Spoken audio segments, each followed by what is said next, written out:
êtes à l'écoute de la radio Ici et Maintenant sur 95.2 FM et sur l'internet ici-et-maintenant.com. Grâce à l'internet, vous pouvez nous recevoir partout dans le monde par la radio et la télévision. David Abbassi, écrivain, historien, est avec vous tous les mardis de 14h à 16h et tous les derniers samedis de chaque mois de 23h à 6h du matin. Son site internet davidabassi.com, A-2-B-A-S-I, Abbassi.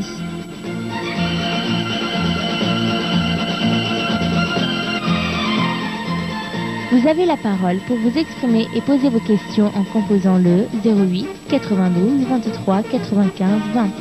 08 92 23 95 20.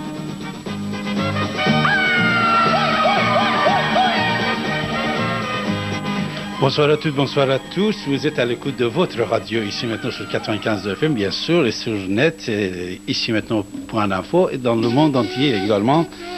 Vous pouvez nous écouter grâce à l'internet, bien sûr, mais en France partout, canal 99, réseau télévisé Free, vous avez l'image. Alors, comme vous pouvez constater, ce soir, vous êtes en train de voir peut-être, j'ai 3 invités, je voulais en avoir 4, mais j'en ai 3. Notre débat ce soir, c'est dialogue interreligion. Voilà, on va parler de bouddhisme, de l'islam, de judaïsme et de christianisme. Malheureusement, notre intervenant a décédé. Ça fait déjà quelques semaines. Avant que je vous présente mes invités, je vous invite d'écouter quelques secondes, peut-être musique suffit.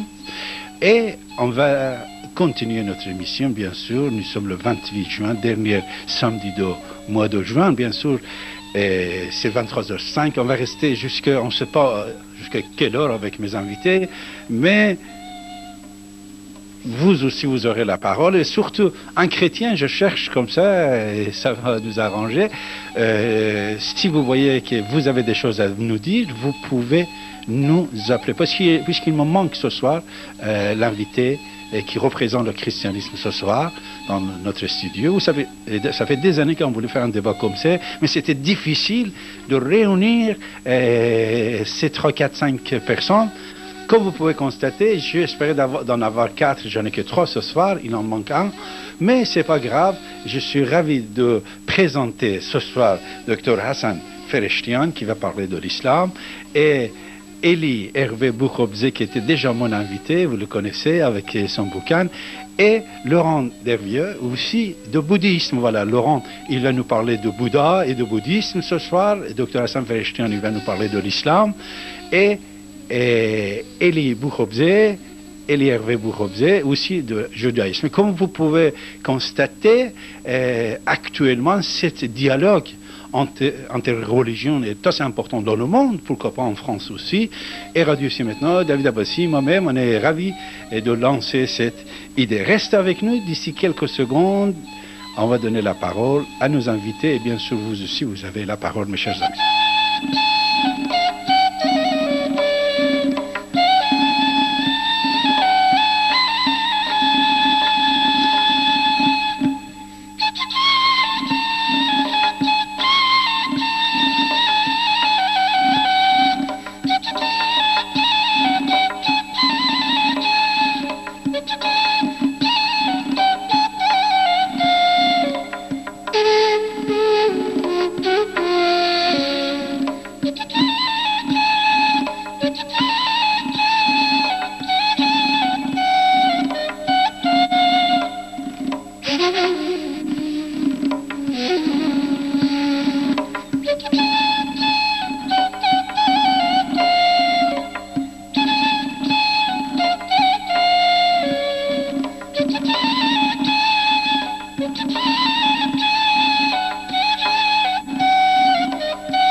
Et voilà, c'est bon, on est bien installé là, dans notre studio radio ici maintenant. Il fait chaud un peu, mais ça va chez nous. Hein.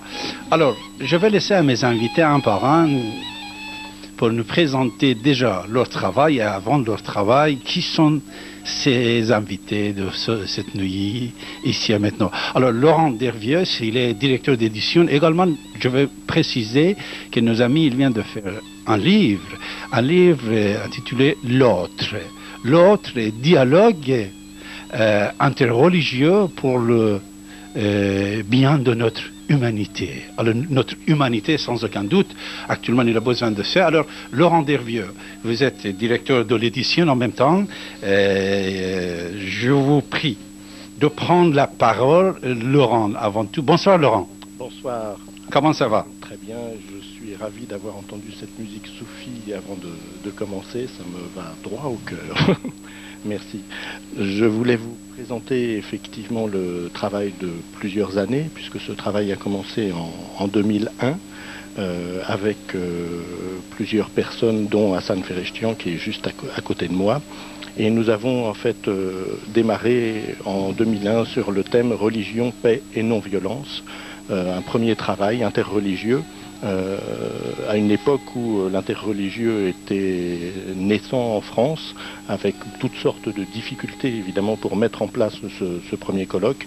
Mais nous avons réussi en 2001 et donc les efforts ont tellement été forts et passionnés que bien sûr nous avons voulu continuer. Et donc depuis 2001, tous les ans, nous organisons régulièrement, une fois par an, un colloque que nous publions.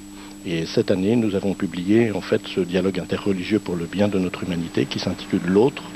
Et pour remplacer Sœur Agnès, qui n'est pas là ce soir de ce point de vue, je dirais, chrétien, je citerai une petite phrase de Saint Augustin, très belle. Cette petite phrase de Saint Augustin dit tout simplement « Écoutons l'autre ».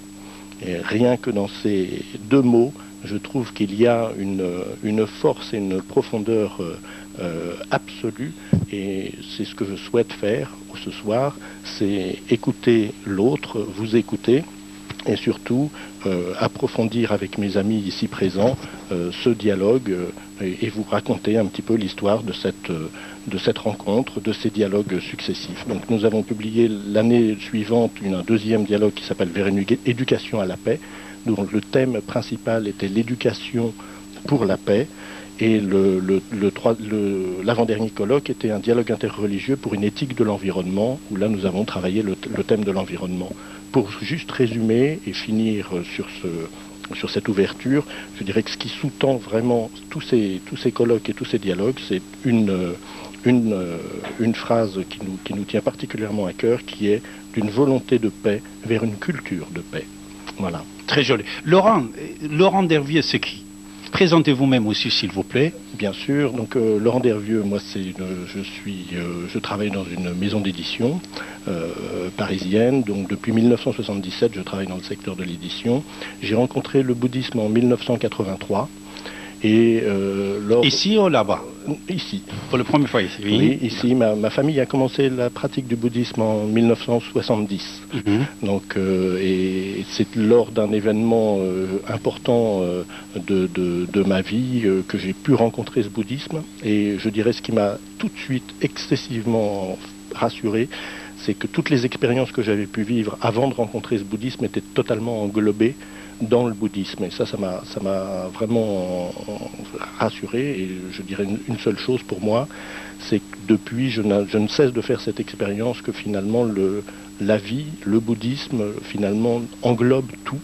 Et que l'océan ne rejette aucune rivière, et que tous les amis autour de nous, quelles que soient leurs différences, au contraire par rapport et leur je dirais, magnificence, sont vraiment des êtres humains lorsqu'on les écoute à part entière, et cette vision de la vie est très intéressante. Merci Laurent. Alors, docteur Hassan Fereshtian, bonsoir. Bonsoir. Comment ça va? Merci, très bien. Alors, vous aussi, vous étiez déjà invité sur notre antenne, dans mes émissions par téléphone, mais dans les autres émissions sur place, vous connaissez bien notre radio. Alors, vous représentez un islam, soi-disant un islam modéré, qui peut dialoguer avec les autres, ce qui est un peu difficile actuellement pour les autres, peut-être. Je vous prie de présenter, nous, Dr Hassan Fereshtian, et votre pensée. D'abord, je dois vous remercier, je remercie Radio Ici et Maintenant et vous-même aussi et les autres qui nous écoutent pour avoir l'occasion de parler. Et pour notre dialogue, je commence par notre dialogue, je dois remercier ce soir à Laurent parce qu'en fait, première fois qu'on est entré dans cette belle histoire, c'était avec Laurent. Je pense que c'était la première personne que j'ai rencontrée. C'est-à-dire dialogue interreligion, c'est ça? Pour moi, oui. L'idée, il venait de notre Bouddha, alors? L'idée, je ne sais pas, mais première rencontre entre moi et Laurent était un joli hasard. Oui. Et on a commencé le travail depuis l'année 2000, je pense. Voilà. Ah, ça fait 8 ans, alors? Oui. Aussi, c'était opéra. On a fait à côté d'opéra, au centre de Sugagake. Donc, c'était très intéressant pour moi. En fait, cette rencontre, ça m'aidait pour ouvrir, pour connaître l'autre aussi. Ce soir, le sujet est l'autre. Et voilà, ça m'aidait pour connaître l'autre. Pour me présenter. Donc, j'avais fait 2 formations, théologie et juridique, au doctorat en droit aussi. J'ai publié quelques livres. Parmi les livres, je fais un peu de travail en collectif. Parmi les travaux collectifs, tout ce que Laurent vient de dire, c'est le 4e volume, c'est l'autre. En fait, pour les autres, je suis cet autre. Merci, Dr Hassan Fereshtian. Alors, Hervé Eli Boukhobze, bonsoir. Bonsoir. Comment ça va, Eli? Ça va très bien. Je remercie David de nous accueillir et les auditeurs, etc., qui doivent peut-être me connaître un tout petit peu, puisque je suis aussi un auditeur de la radio et que j'étais passé aussi récemment présenter mon livre Israël-Palestine, appel à la lumière de la Torah. On avait dialogué là-dessus. Moi, j'aimerais juste introduire, j'ai d'ailleurs moi aussi été bercé par cette belle musique que tu nous as mis au départ, qui nous a tout de suite fait rentrer dans le bain. Et la deuxième chose que j'aimerais dire, c'est que je voudrais remercier Laurent d'avoir introduit notre dialogue avec une citation de Saint-Augustin. C'est très à propos, puisque le chrétien, on va dire qu'il manque ce soir, mais puisqu'on fait le dialogue interreligieux, alors je vais dire ceci. Il y a une Mishnah, et c'est un enseignement juif, qui dit « Bemakom she'en ish, ishtadel liyot ish » Là où il n'y a pas d'homme, efforce-toi d'en être un. Donc je pense que si le chrétien manque ce soir, qu'on s'efforce tous ensemble dans le dialogue interreligieux de représenter aussi cette voie avec nous, celle du judaïsme, de l'islam, du bouddhisme et du christianisme, puisque toutes ces voies-là sont représentées dans ce livre, qui est l'autre pour le bien de notre humanité. Voilà, donc c'est excellent. Merci. Permettez-moi de vous dire que je vais poser des questions. Après, nos auditeurs aussi, ils ont le droit de vous poser des questions. Surtout que votre sujet est assez délicat et intéressant. Et je vais vous demander d'être sincère et franc. Ne cachez rien, s'il vous plaît. C'est-à-dire, soyez franc. Alors, cet autre, déjà, et écoutez l'autre, avant tout, alors quand vous écoutez l'autre qui est en face de vous, avant tout, peut-être il va commencer à vous critiquer. Alors, nous avons un juif, un musulman, un bouddhiste, ce soir ici présent. Première question que je vais poser, j'aimerais savoir si quelqu'un vous critique, est-ce qu'il a le droit de vous critiquer? Et deuxièmement, est-ce qu'il y a une limite, une frontière pour vous critiquer? Quand je dis vous critiquer, votre pensée, votre idéologie, votre religion, c'est-à-dire être tolérant. Et je vous prie d'être sincère, c'est-à-dire vous devez être sincère parce que David il connaît un peu, moi je connais un peu toutes les religions, vous-même aussi. On va être sincère, c'est-à-dire ça serait bien qu'on donne un témoignage assez clair et net ce soir. Qui va commencer à nous répondre les 2 questions? Moi, Laurent, merci Laurent, oui. Bien sûr. Alors, la critique fait partie de notre quotidien. Mhm. Il est évident qu'en tant que bouddhiste, dans une société comme la nôtre, on ne peut que effectivement rencontrer la critique aussi. Et nous avons, et ça c'est très intéressant, appris à vivre cette critique de l'intérieur. C'est-à-dire de pouvoir utiliser cette critique comme quelque chose qui nous sert vraiment pour aussi comprendre profondément parfois l'ignorance qu'on a en face de nous. Ça c'est quelque chose de très très important, puisqu'en fait tout le monde n'a pas une bonne compréhension dans notre société, par exemple du bouddhisme. Donc on peut avoir de l'ignorance, on peut avoir tout un tas de réactions. Et ce qui est le plus important pour un bouddhiste, c'est son comportement. Donc en tant qu'être humain, en tant que de son comportement, finalement, il va falloir des années pour qu'on puisse mesurer réellement dans notre environnement, dans notre sphère finalement de vie, en quoi ce bouddhisme se manifeste-t-il concrètement. Donc même s'il y a des critiques, et peut-être surtout s'il y a des critiques, ça va nous permettre justement de nous renforcer, de développer une humanité encore plus forte, donc vraiment de nous dresser face à ces critiques pour vraiment montrer la justesse finalement par notre comportement et non pas par la dialectique.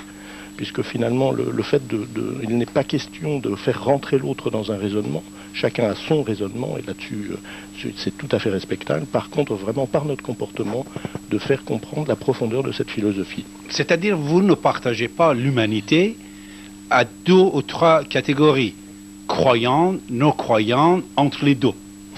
Ça, chez les bouddhistes, ces expressions n'existent pas. Non, la vie rassemble. C'est-à-dire la vie est ce qui nous relie, nous sommes interdépendants. Que nous partagions des vues différentes d'une philosophie, d'une culture, c'est absolument évident et ça l'a toujours été et ça le restera. La tour de Babel a toujours existé et moi qui travaille dans les livres, la tour de Babel, je sais ce que c'est. Donc cette culture, c'est finalement ce qui nous rend merveilleux. C'est-à-dire en bouddhisme, il y a un principe qui est finalement qu'il ne faut pas chercher à devenir un cerisier si on est un pommier. C'est-à-dire chaque être vivant est unique, irremplaçable et a sa propre individualité. Donc c'est parce qu'il l'acceptera et parce qu'il va la développer qu'il pourra être heureux. Si par contre il veut développer celle de son voisin, évidemment il sera malheureux. Donc chacun dans son individu est relié aux autres et donc c'est cette famille finalement universelle qui nous intéresse, cet humanisme qui nous intéresse et je pense que c'est ce qui nous rapproche avec mes invités. Alors, Dr Hassan Fereshtian, l'islam, est-ce qu'il accepte la critique? Est-ce que l'autre, il est accepté s'il critique l'islam? D'abord, l'autre question, c'était sur moi personnel. Oui. Bon, je parle sur moi-même, après je parle de l'islam. Donc, je pense qu'il y a une règle générale. Depuis que les êtres humains, ils ont vu un autre, depuis ils ont commencé à accepter les critiques. Pourquoi? Parce que quelque part, les autres sont notre miroir. Chaque matin, on va dans un miroir. Pourquoi? Pour regarder notre défaut. Donc, les autres, quelque part, ils ont un reflet de notre départ. Les critiques des autres sont comme le miroir. Alors, si en regardant sur le miroir, on voit les taches sur notre visage, sur notre chemise, il faut laver la chemise. Il ne faut pas casser le miroir. Alors, je pense, les êtres humains, quand ils ont commencé le dialogue avec l'autre, exactement comme on se regarde dans le miroir. Si quelqu'un n'a pas envie de laver son visage, il ne se regarde pas dans le miroir. Alors, ce n'est pas la peine. Il reste comme il est. Mais quand on commence à dialoguer, communiquer, échanger avec les autres, à partir de ce moment-là, on est obligé. Quelque part, on a accepté déjà, exactement quand on va devant le miroir, on a accepté pour être critiqué par miroir. Mais la limite, deuxième question, c'était la limite. Où est la limite de critique?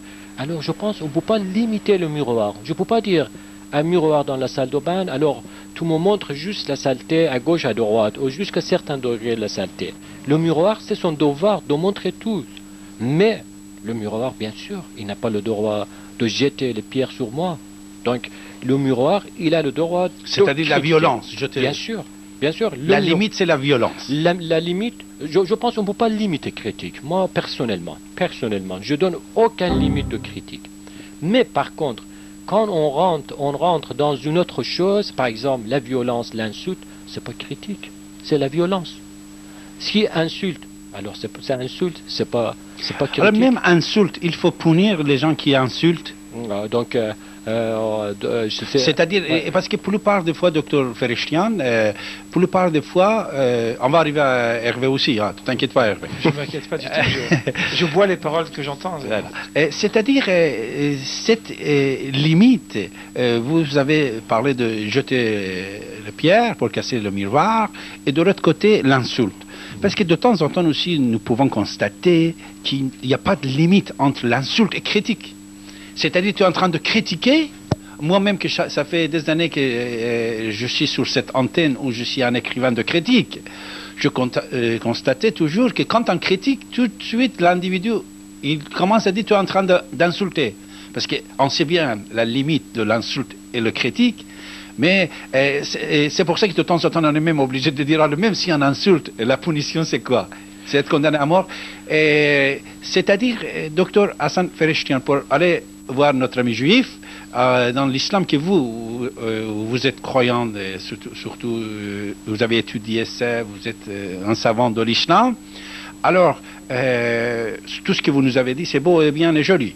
Mais malheureusement, comme vous pouvez constater, depuis 14 siècles à ce jour, les gens qui pensent et pratiquent comme vous dans l'islam, c'était très très rare. C'est pour ça qu'il y avait beaucoup de conflits, qu'il y en a aussi. Mais moi, je vais bien... Alors, c'est pour ça cette limite. Est-ce que les gens comme vous, les gens comme vous, qu'on dit ulama l'islam, les savants musulmans, les clergés musulmans, est-ce que jamais les gens comme vous, ils ont eu le courage de limiter cette agression, puisque vous parlez de l'autre, le bouquin c'est l'autre, l'agression vers l'autre, qu'est-ce qu'on a fait? C'est-à-dire les gens comme vous, surtout aujourd'hui, hier, qu'est-ce qu'on a fait? D'abord, si vous me permettez, je commence à critiquer vous-même votre parole, si vous me permettez. Vous dites que les gens comme vous sont rares dans l'islam. Je ne suis pas d'accord. Pourquoi? Parce que beaucoup de musulmans sont comme moi. La majorité sont comme moi. Non. Tout de suite, je vous arrête, docteur Hassan Fereshtian. Je m'arrête. Moi, je vous considère comme un savant de l'islam. Ouais. Laurent, c'est un savant de bouddhisme. Hervé, c'est un savant. Vous êtes des savants. Vous n'êtes pas de masse populaire. Je ne parle pas des masses populaires ici. Ce soir, je suis en face des savants. Ouais. D'accord? Vous êtes des gens, des écrivains, des savants. Moi, je dis parmi les savants, parmi les ulama, on dit, et parmi les ulama, les savants musulmans, vous êtes très, très nombreux. Imaginez-vous récemment, un des chefs religieux iraniens était en Arabie Saoudite, il était l'invité du roi, avec tous les critiques qu'on a envers des gens politiques. Mais je vais vous donner des exemples que vous placez vos réponses. Le roi d'Arabie Saoudite était critiqué puisqu'il avait invité quelqu'un qui, lui, le considérait qu'il n'était pas musulman. Pourtant, il était musulman, il représentait l'islam. Vous voyez? Est-ce que chez les bouddhistes, des choses comme ça arrivent, Laurent? Bien sûr. Notre président, donc Daisaku Ikeda, a eu les mêmes critiques. Il est président de France? Il est président du mouvement, en fait, de tous les pays, donc la Soka Gakkai internationale. C'est international. International. Il a effectivement eu dans beaucoup d'invités qu'il a souhaité rencontrer et qu'il n'était pas populairement correct de rencontrer. Par contre, pour engager un dialogue sincère avec l'autre, il est parfois très important de faire le premier pas et d'être celui qui va rencontrer l'autre. Donc, par exemple, avant le dégel du bloc Est-Ouest, donc le président Ikeda est allé rencontrer au moment d'une crise très importante entre la Chine et l'Union soviétique. Il est allé rencontrer les dirigeants de l'Union soviétique et il leur a posé la question très franchement en disant « Avez-vous l'intention d'attaquer la Chine ?» Donc ce que l'on peut voir, c'est le courage d'un homme finalement qui veut la paix et qui va braver finalement toutes les conventions pour aller au-delà finalement d'une certaine éthique, d'une certaine mode de pensée, etc. Ce que je pense très important, c'est cet esprit-là. Dans le bouddhisme de Nichiren Daishonin que l'on pratique, en fait, ce qui est très important, c'est Nichiren dit lui-même, dont je ne suis pas un savant, mais ma sagesse Et ma sagesse peut surpasser celle de tous les savants. Il est où, Dishian, votre président? Il est où actuellement?